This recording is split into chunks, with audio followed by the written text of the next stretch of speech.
So I had a little special request. Snip, man, you need to cover this. And I did cover it a little bit, but not what they're talking about. And that is Canada and their taxing of these empty mansions, in Vancouver or wherever else.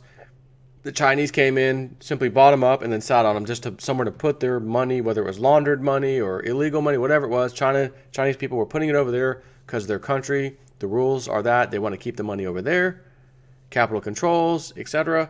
And people are seeing the devaluation happening over and over again in China. They want to put their money somewhere safe. So they went into real estate and they were willing to pay any price. Just give me something expensive. And they went to Canada and in the U.S. too, but mostly Canada. And these things are sitting empty. So they passed a law, we're going to tax the living crap out of these houses for sitting here empty. They should be either rented out or occupied one way or the other. And if it's 6 months or more, then you're going to get hit as if it's unoccupied, yada, yada, yada. However, that includes Canadians too, apparently. So I was reading one of the comments before I read you the story from greaterfool.ca, Canada. www.greaterfool.ca. Love that site name, by the way. At the end of December 2016, the total debt outstanding in Canada, he says that's the bottom line of the Statistics Canada Credit Market Summary Data Table, was $7.29 trillion. At the end of December of 2015, so a year earlier, it was $6.98 trillion. So in 1 year, it went up $309 billion. That's Canada. So I thought to myself, being old JSnip4 that I am, wonder how many people actually live in Canada. That's a hell of a lot of debt to have. $7 trillion, if I don't mind saying so. According to whatever the hell this is, Explore More. Never mind. I don't know what this is. It's Google. Actually, it's Google. Canada. It says has 35.16 million people. Now that the data is from 2013. I'm not sure how accurate this one is. This one says 36.5 million as of 2017. So it's close enough. We'll call it 36 million.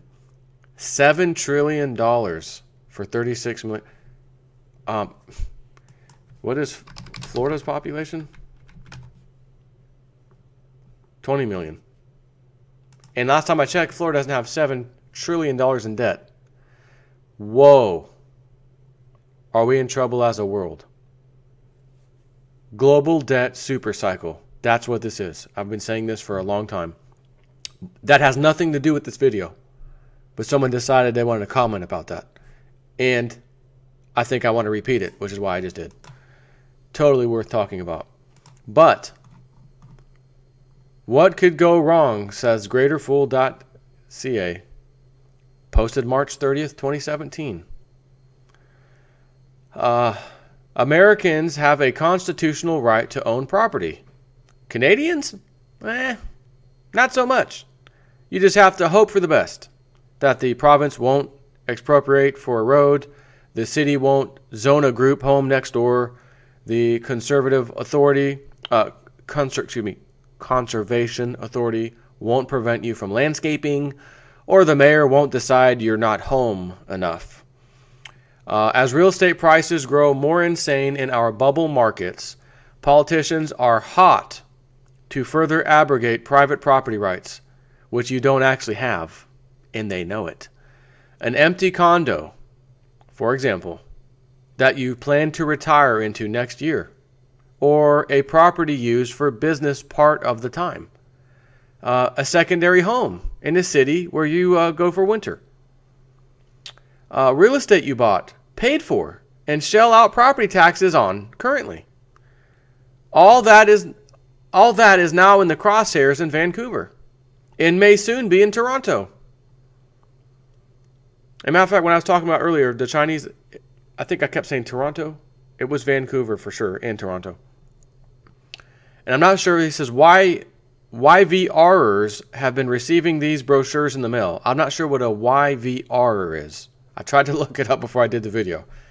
And I got some astrological crap. What the? So I'm not sure what that stands for.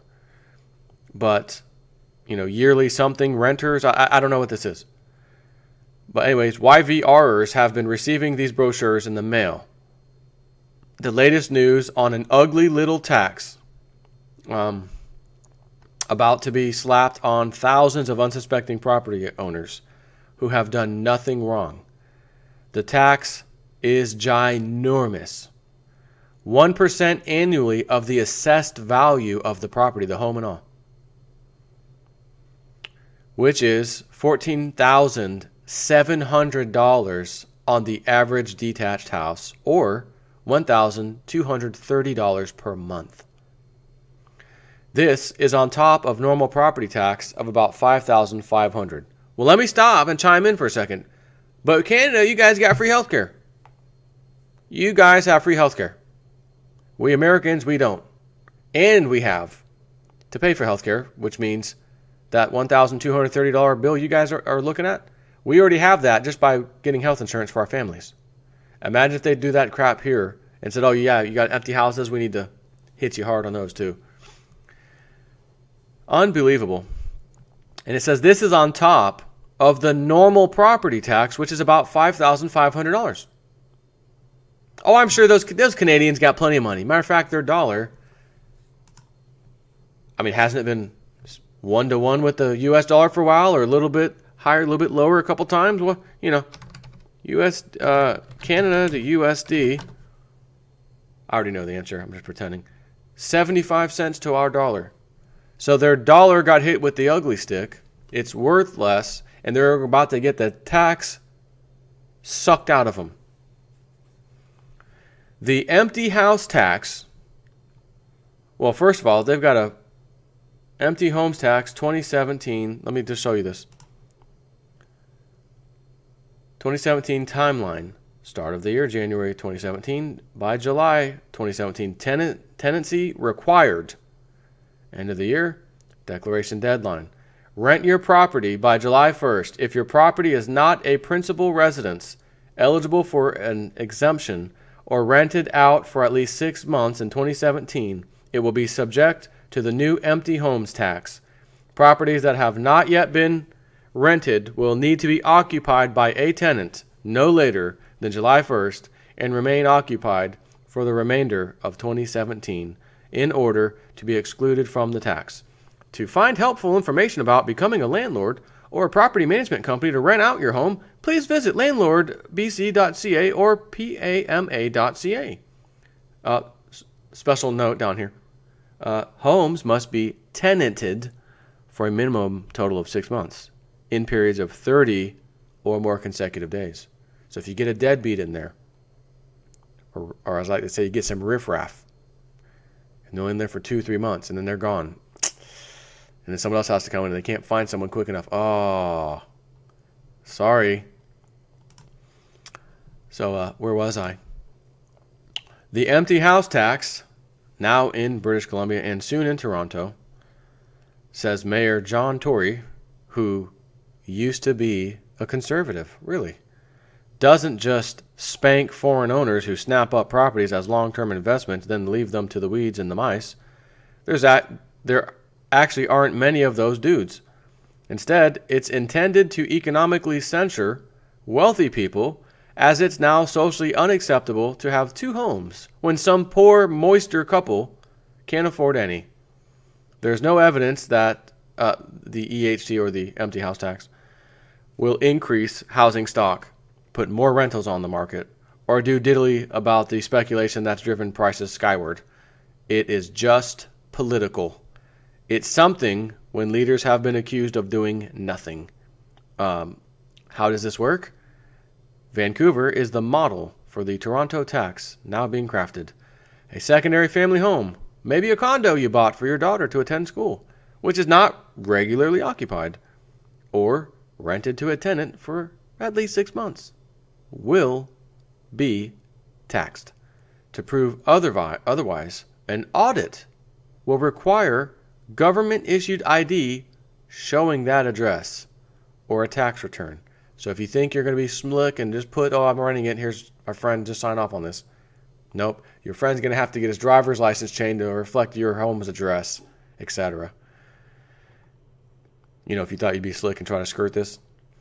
A secondary home used periodically by the owner or family members or guests, which is not fully occupied for half of the year, or rented out for an equal period, will be taxed. So if you live in Toronto and spend the winter in Vancouver in a condo, which is then largely vacant for 7 or 8 months, you pay.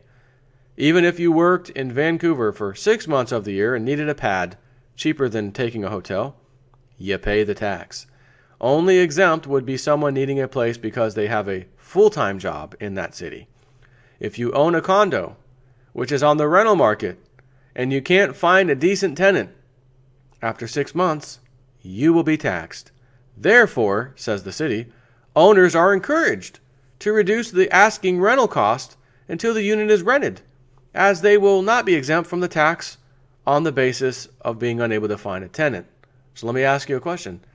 What if they have a mortgage on the second property and they can afford their home? Maybe their home they live in most of the year is paid off, but because it's paid off, they have extra money. Let's buy a second house where we go for a part of the year. We're living the American dream, well, except to the North Canadians. We're living the Canadian dream, similar to the American dream, which is now becoming nothing but that, a dream, not a reality. Making our mortgage payments, and now we're going to have to get a second mortgage payment coming to us via taxes on the value of that property yearly, $14,000 something a year on average, divided up again, $12,000 something, $1,200 something a month. Whoa. Whoa is all I can say. You're screwed. Which means, whatever your mortgage is, and maybe you bought it at the high, Sir Governor, Mayor, everybody, I can't afford to lower my rental price. I want to comply, but I can't lower it because if I lower what I'm asking, I won't be able to make my own payments. Because my mortgage is such and such. Well, I guess, not technically speaking, I guess what I'm trying to say is if you own the house and you want to rent the house and you're paying $1,300 a month for your mortgage, even though you're renting it to people, but you're having a hard time renting it, now you're going to have to drop the price to $1,100, take a $200 a month beating because the mayor says you'll get people in there that'll stay. And you need people to stay for 30 consecutive days for 6 months in order to not get hit by the tax. So you're going to make sure, even though I owe $1,300 a month, rentals have come down now to about $1,100, $1,000. I need to comply with that because if I don't, I'm going to have a hard time keeping people in the house and then I'm going to get nailed with the tax. That's the point I was trying to make. So it says ditto for selling a property. If the housing market slams, as in YVR now, so what is that? That must be a place. What is YVR? And you cannot find a buyer willing to pay your price, after 180 days, it's going to be taxed. Again, 6 months. Is this fair? Just? Equitable? What purpose is served through the arbitrary imposition of an extra new levy on people simply because they own property? It beats me, but John Tory likes it. Quote, I am open to exploring whether this would be the right measure for Toronto, he told reporters this week, which is a political code for liftoff. Of course, this is the same guy who wanted to make the main artery into the city from the burbs a toll road, shot down by the premier, so he's desperate for revenue. In fact, Toronto has already started the witch hunt. Officials have been instructed to study electricity and water usage data to ascertain the number of lightly used properties in the city, wildly estimated to be about 65,000, at least a third of which are newly built condos. Tory has asked these bureaucrats for a report on the feasibility of a GTA vacancy tax. Meanwhile, we're 4 weeks away from the province imposing its own market dowsing agenda as politicians react to a 30% surge in average prices caused largely by speculative fever and house-lusty hormones. The budget seems likely to bring a tax on speculation and flipping, plus maybe a foreign buyer whack. Just listen to what Treasurer Charles Sousa had to say just a day or two ago. Quote, there are individuals that are going into subdivisions that are buying 10, 40, 50 homes, holding paper, and flipping it. And they're crowding out families who are trying to buy. Yep, we know where that's headed, even if it's true. Have you listed yet? You get yours listed for sale yet? Better hurry. So again, I understand this isn't America, but the Canadians, our neighbor to the north, Man, we're real similar on stuff. And same with the leftist liberal government that we used to have and still currently have in many places that Trump's trying to get rid of. They've got a full house up in Canada, let me just tell you. So I wish my friends, neighbors in Canada a lot of luck. I'm not sure where this is going to end with this, but as governments get more desperate because their tax burdens, their debt burdens have grown just like yours personally has, they will always seek every single way possible to extract more blood from the turnip, and you are the turnip taxpayer. So who are they going after first? People who have more than one house. They've got to have extra money if they have more than one house. So let's go after them first. Wrong answer. Wrong freaking answer. Anyways, gotta run. Take care.